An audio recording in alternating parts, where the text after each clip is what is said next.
ॐ नमो भगवते वासुदेवाय। ॐ नमो भगवते वासुदेवाय।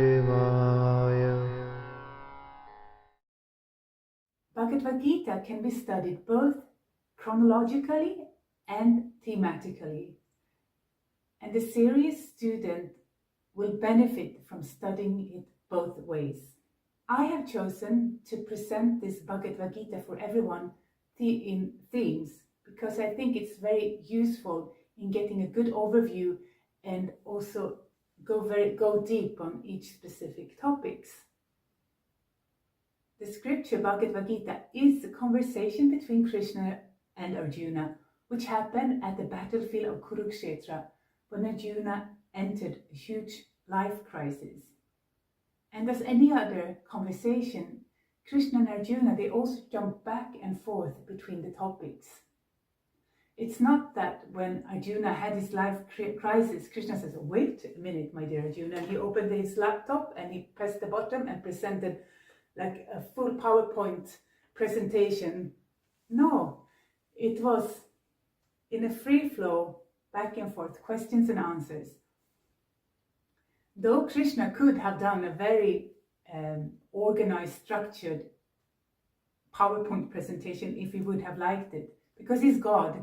If he would have thought that suitable, he could have done it. He's free to present this knowledge how he likes. But he considered it be suitable to present this knowledge in a conversation suitable to the context of Arjuna having a life crisis. And it makes sense. I could only think if I was really down and I had a life crisis and my best friend started to read psychological theories for me, I would not have been able to relate. Maybe I would even have been a little bit offended.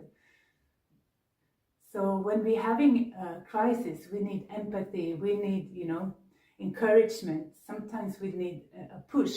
So Krishna gives all that to Arjuna. Sometimes he gives really tough love to Arjuna. Many times he gives encouragement and reminds Arjuna of his virtues, of his heritage, of his skills. But because of it being a conversation, for me, when I first started to read from the Bhagavad Gita, I really found the knowledge a bit scattered and all over the place.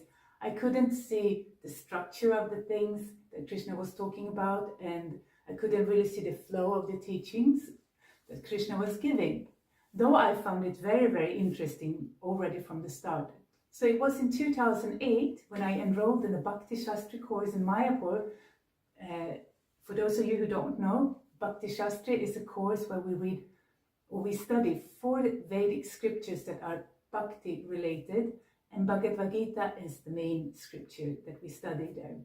So during this Bhakti Shastri course, I really could see the flow of Krishna's teachings. I could get an overview, and it was really helpful for me. And that was also the time when I realized that studying the Bhagavad Gita is one of my favorite spiritual activities. So that is one of the reasons why I've chosen to present Bhagavad Gita in themes, that it should be clear and structured. And also my wish is that anybody who follows this course can use it as an index.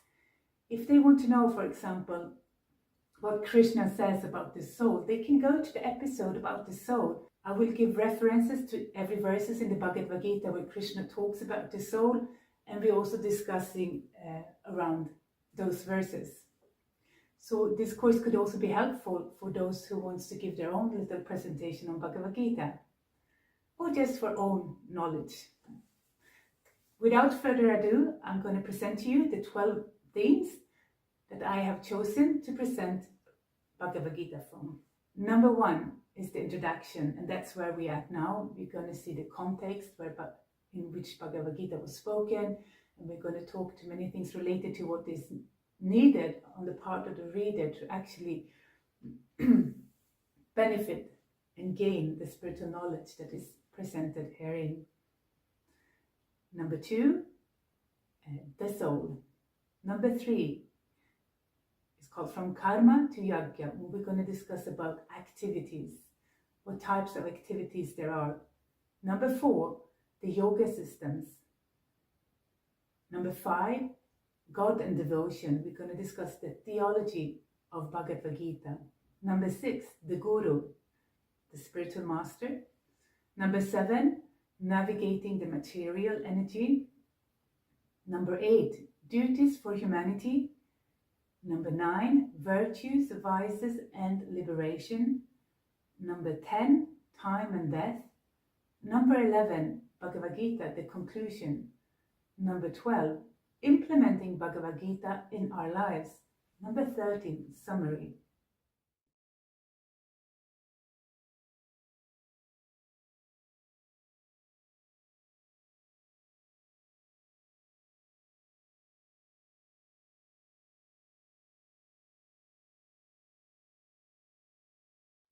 This course is called Bhagavad Gita for everyone. So my intention is to cater both to person who may be very new to the teachings of the Bhagavad Gita, as well as to persons who may have practiced the teachings and this from Bhagavad Gita for many, many years. So it will be quite extensive. It will not be baby easy, but it will also not be that hard. I will really try to be pedagogical and to explain everything carefully. My hope is to give any follower of this course a foundation, like a spiritual map of the teachings of the Bhagavad Gita that they can keep with them for the rest of their lives, and from which they can jump deeper whenever they want to deepen their spiritual practices later on in life, and preferably under the guidance of a very qualified devotional spiritual teacher. I see myself as your co-student. I have definitely not realized all the knowledge in Bhagavad Gita. So for me, it's a great opportunity to study Bhagavad Gita again and share it with you online. The basis of this course is the text itself and Srila Prabhupada's commentary. So please check the section in the introduction about the tradition of giving commentaries to the Bhagavad Gita. You will understand why there is a tradition of commenting on the Bhagavad Gita and why Srila Prabhupada's commentaries are so popular and cherished by many contemporary spiritualists.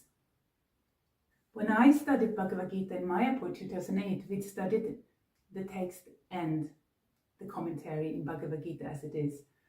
And that is really when I understood that I love to study the scriptures. But I have also studied another Bhakti Shastri course online here on YouTube that was given by Chaitanya Charan Prabhu. He's a brahmachari, that means he's a monk, and he gives lectures on Bhagavad Gita. And I must say, some of my best points I have really just taken from his teachings.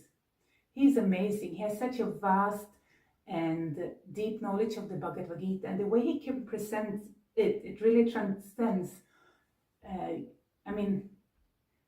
It speaks to you. It doesn't matter what kind of cultural background you have. He can really present the teaching in a very wonderful way that you can relate to, and he does that without compromising on the quality.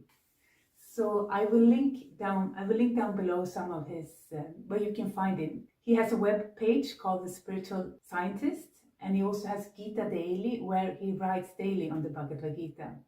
Another person that I would like to thank is my mentor, my Shiksha Guru, Tapas Prabhu from the Stockholm Hare Krishna temple.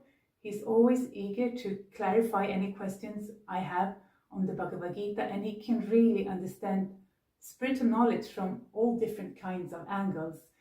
And he has been very, very helpful in guiding me throughout my years practicing the teachings from Bhagavad Gita, and also while I was preparing this course.